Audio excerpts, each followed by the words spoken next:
It also engages for you. Kind of a rare pick in the PCS, but definitely a great one.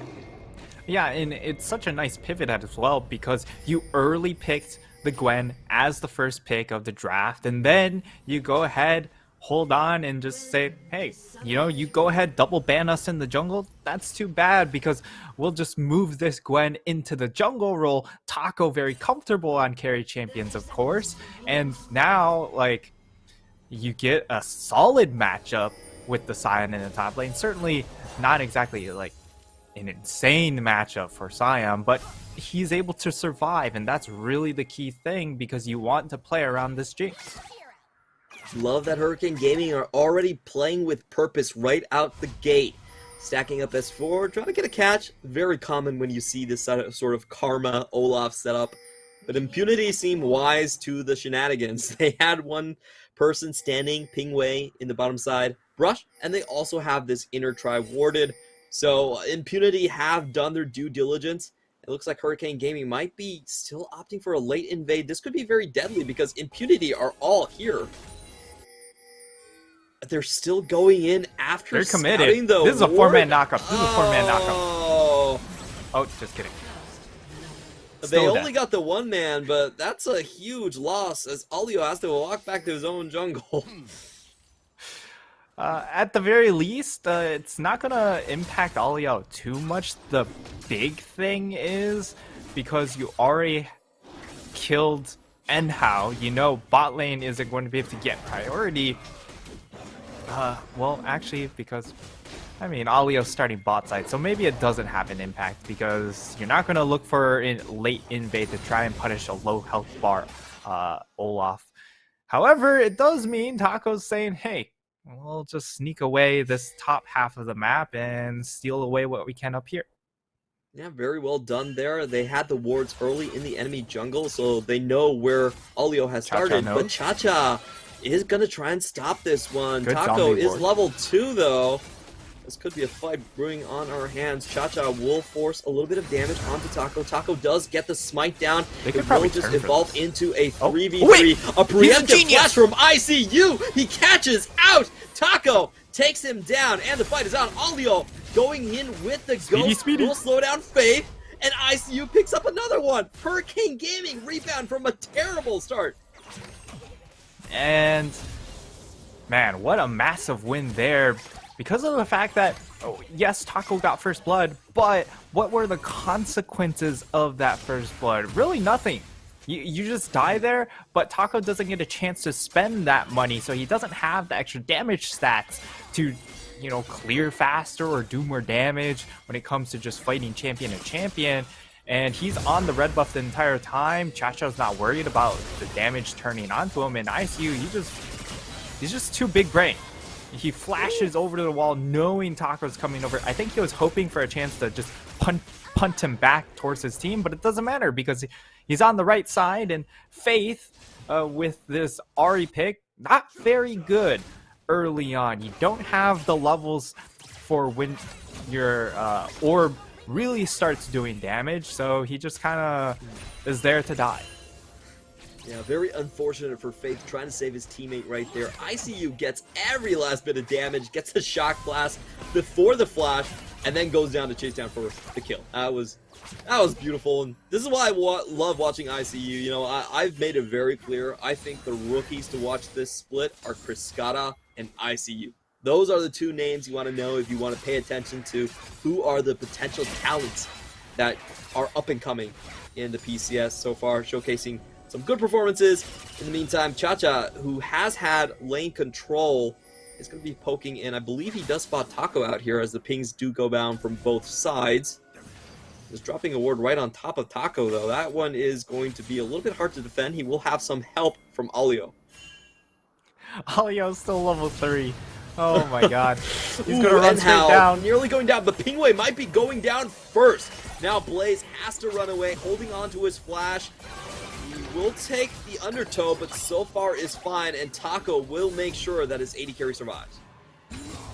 Taco with a nice play to try and answer back. And,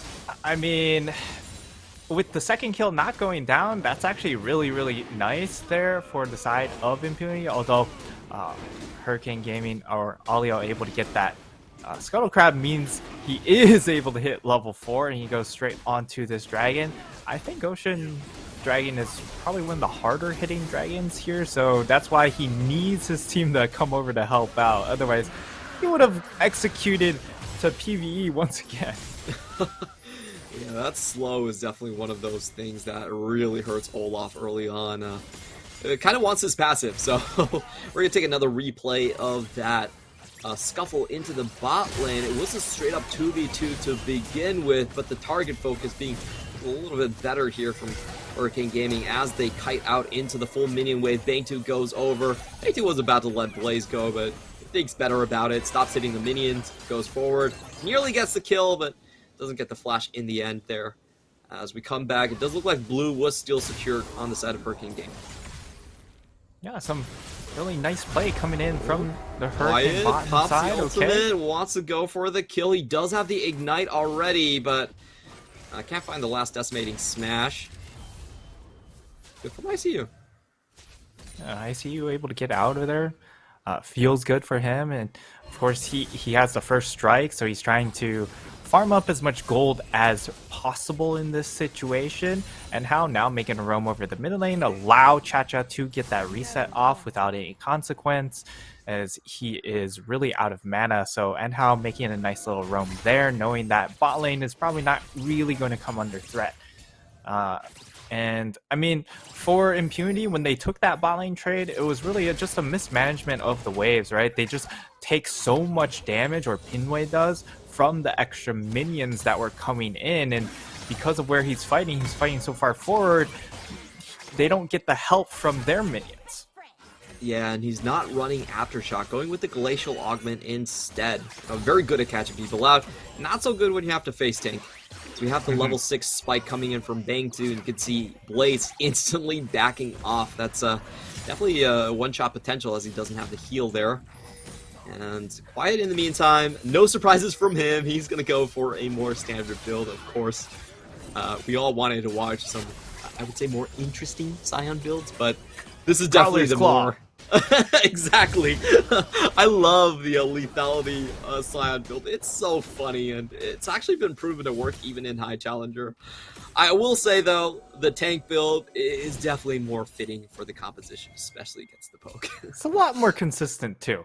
Yes. As it's really fun to see the Scion all kind of one-shot backline targets, but the consistency you get is not always there. But why would you need consistency if you can one-shot? Well, that is true. You just need that one. It's essentially just needing that one shock blast coming in from Jason to determine the fight. As long as you hit that one ultimate. But it looks like we're going to have that one team fight early on. It's a good surround coming in from Hurricane Gaming. Quiet already taking a little bit of damage. They're just waiting for the go button here. The surround is down, and Hurricane Gaming are not going to let Impunity leave. Undertow goes through. Alio pops the Ragnarok, going in onto Taco. ICU in the meantime dodges away from most of the damage. Flashes out. The first kill goes over to Hurricane Gaming. I believe the Herald does as well. Impunity trying to make their grand escape. ICU going in for a little bit more damage, but gets stunned up and goes Impunity forward. Will he survive? The charm lands. ICU does go down, but the rest of the team is able to take just a little bit more. It ends up being another just trade there, probably in favor of Impunity if I have to call that one.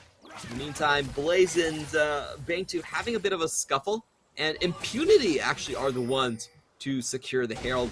Excuse me, I thought that Olio might have been able to steal that one. Yeah, it ends up going in favor of Impunity. They get themselves the Rift Herald, and they trade evenly when it comes to kills.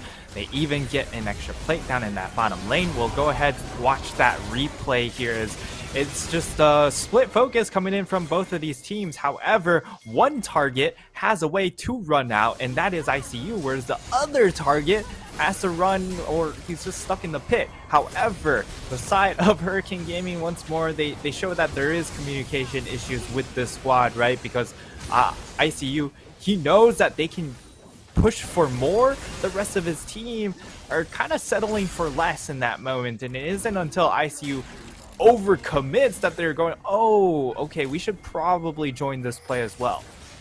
Yeah, that was a weird sequence. I felt like ICU chasing in, they would only get more kills if Impunity misplayed. As we do see ICU continuing to bait Quiet in. Taco might be the victim instead, though. We do have Pingwei moving up here as well, unspotted. So, oh, they actually do know about Pingwei here. Oh, well, both supports coming up. Taco trying to make an escape. Realm Warp is going down. Big thing is about Faith. He misses everything, and now Taco is rooted up. He just dies, unfortunately, right there. Cha-Cha's damage goes through without a hiccup, and wow, that was rather unfortunate. Now Blaze might find himself a kill onto ICU. Ult goes down, nowhere for ICU to go, and they do equalize at the very least. Yeah, misplay coming in from ICU as he gets a little bit too antsy over at his tower, doesn't concede that turn, and instead wants to fight it out, try and salvage what he can, and unfortunately he just dies for free in that instance. He will get a Inferno Dragon for him, for his squad though, I suppose, but it's still all in all, like, Impunity are still finding the trades, which is exactly what we kind of highlight from this team. They will take what they are given, and for Hurricane Gaming, you know, we finally get to see them get a lead during the early phase. Can they continue to push that lead? That will be the question. We do have the intensive care unit set up here by Impunity. They are going to give ICU a lot of love, a lot of company, and it's down to Hurricane Gaming to really make a counter-strike. We finally have Cha-Cha and Aliyah here. They will back up ICU. Let's see if they can get the Herald beforehand. Faith goes in, but unfortunately doesn't land the charm. That's bad news for Pingwei, as I don't think he's making it out of this one. Yeah, and the chase is actually really nuts over on the side of Hurricane Gaming, right? You have the speed up coming in from the Karma. This is why Karma is such a nice pick over something like a Nautilus, is that while Nautilus can generate a pick for you, if the fight doesn't go well on that initial engage, like, you're 100% dead.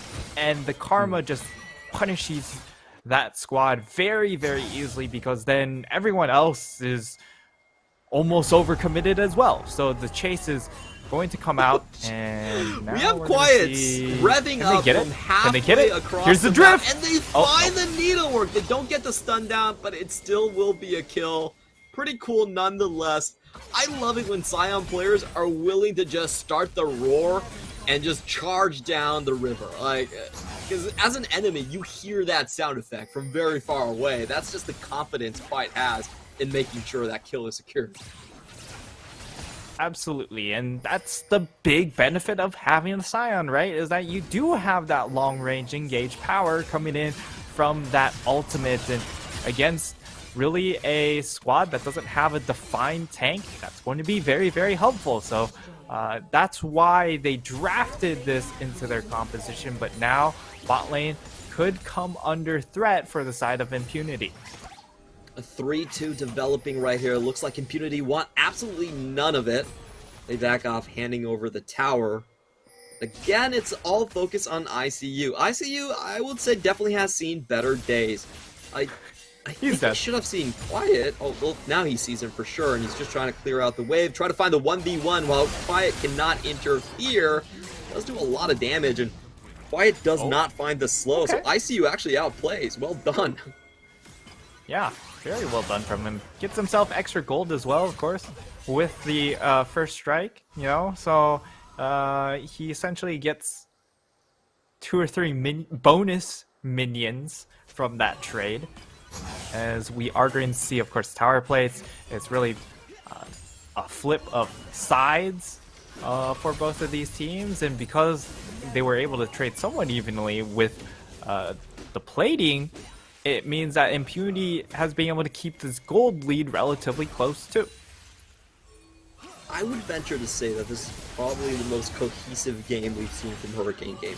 They've won their team fights, they've done well in their skirmishes, and now they have another chance to prove that to us as they are on top of the Herald. Impunity trying to fly in, Faith going into the back line. Can he find the charm this time? Aliyah will pick up the Herald. Faith still waiting for a chance to go in. He finally does pop over the wall, doing a lot of damage, but in the meantime, Cha-Cha picks off Pingwei, who thought Ari was on the top side.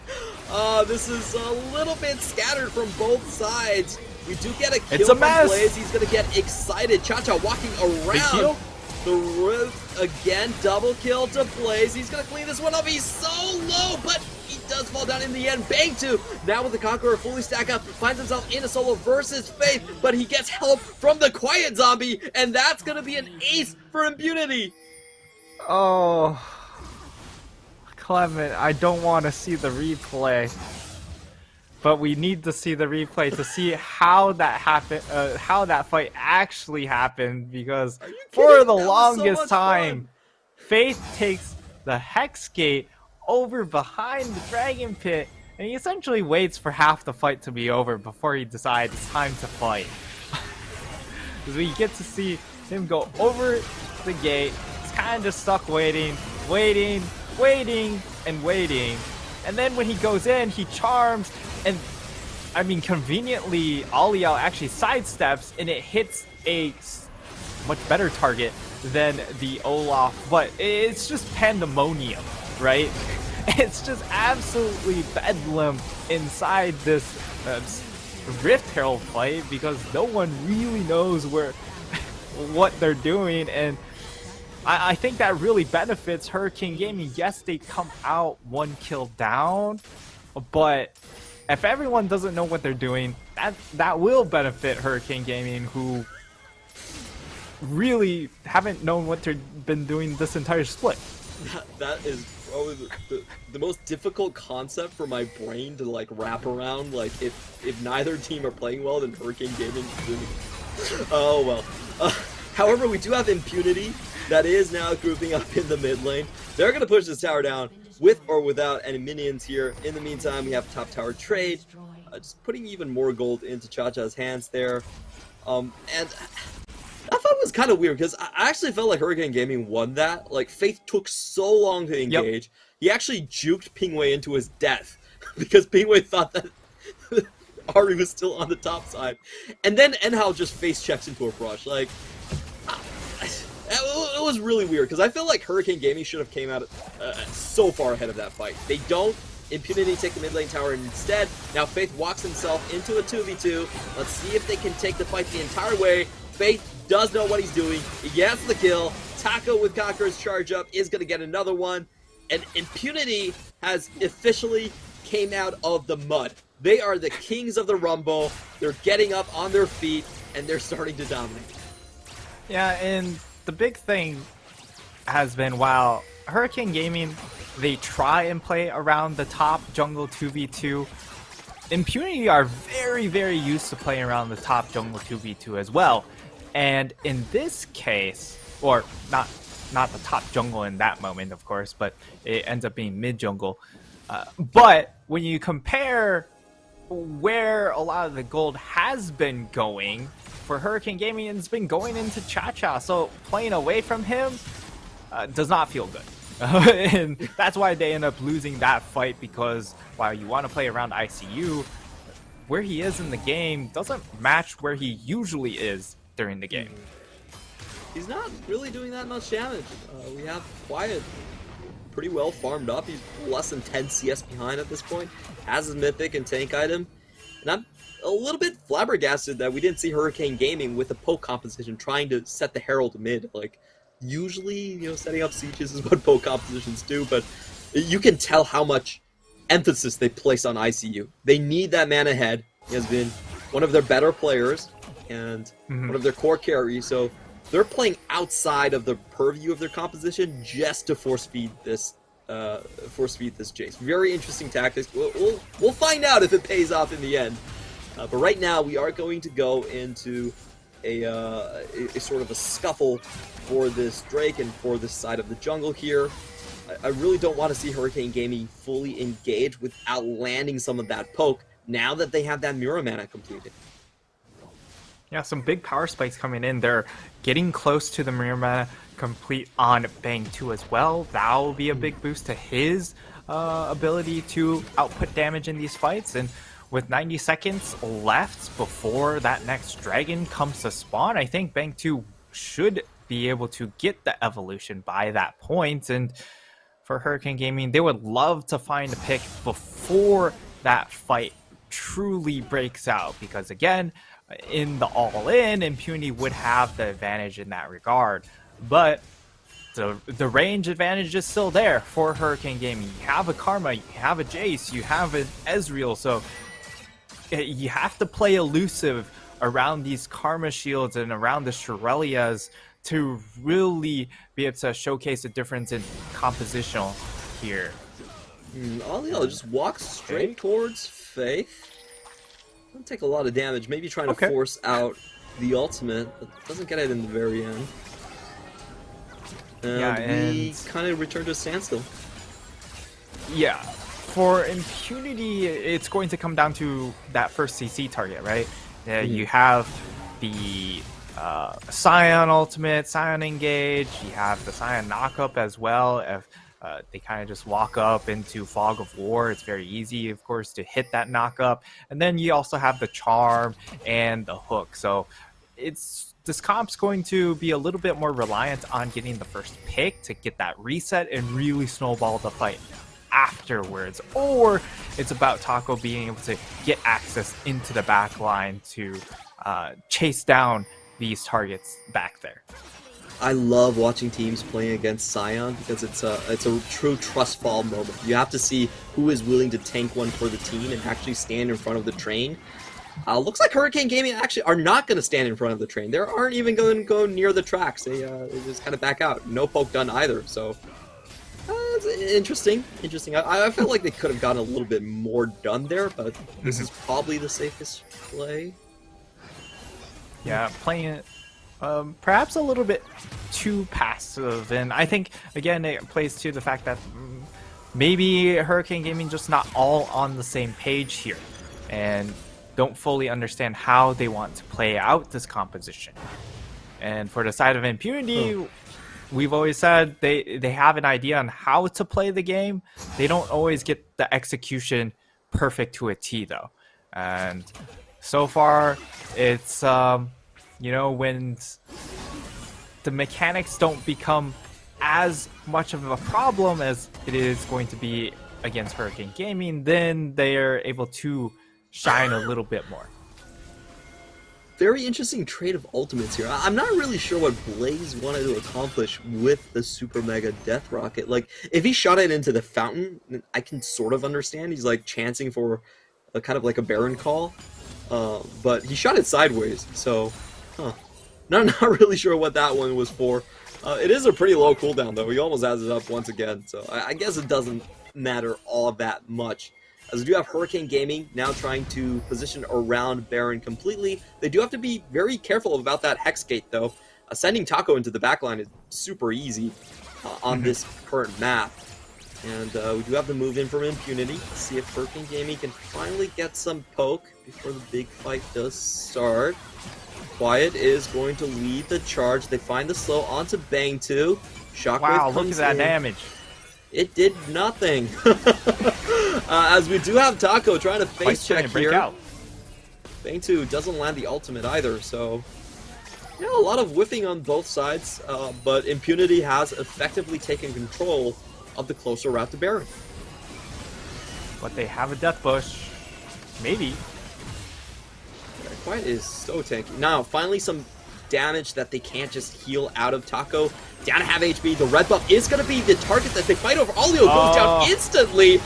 Not sure that's what they wanted to die over. Cha-Cha now having to back out with the flash. ICU trying to go in, but that's 1v5. He flashes out immediately afterwards. Hurricane Gaming, their game plan is in shambles. Bang 2 try to get the damage necessary to dissuade them from to start Baron. ICU with another 3-man shock blast, keeping this one close. Are Impunity going to start Baron? That's the big question here. Oh, so much damage onto Blaze.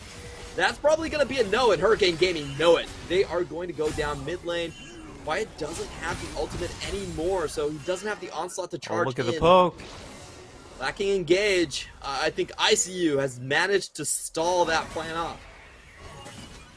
Yeah, Impunity, they have to get a lot more from their ultimate usages, right? You have to get multiple picks. It can't just be the one, because once that fight resets, that's where the oppression will start coming through with the Ezreal Qs, with the Jace EQs, and even the Karma providing a little bit extra damage. Yes, it's not the Moonstone, so you're not able to heal up your own team, but at the very least, you're able to be extremely mobile, and if that first engage doesn't stick, you're able to use that extra movement speed to just run away. And Bang 2 now actually completes the Crown of the Shattered Queen, which is great in this instance because of how little range that they do have to remove that passive off of them. It really comes down to Blaze landing either an ultimate or a zap to pull that off, pull that passive off. And it also means that that first engage on a target like Ezreal is going to be very, very difficult to actually burst them down. Yeah, he's going to get a lot of time to stack up that Conqueror. He's going to be incredibly strong. And now we move into a phase where Impunity seems to be looking for more of a dragon win condition here. These ramps here on the blue side, you know, very wide, very easy for Sion to just kind of drive up on top of. See Bang 2 trying his damn best. So with a little bit of AP, those ults really do chunk quite hard. Impunity now setting up for the Ocean Drake once more. And let's see, ICU is spotted. He could just walk himself into the death trap. Faith goes in, lands the charm. There we go. ICU goes down. Faith going unstoppable. And excuse me, it will be the Hextech Drake coming through, the third one for Impunity.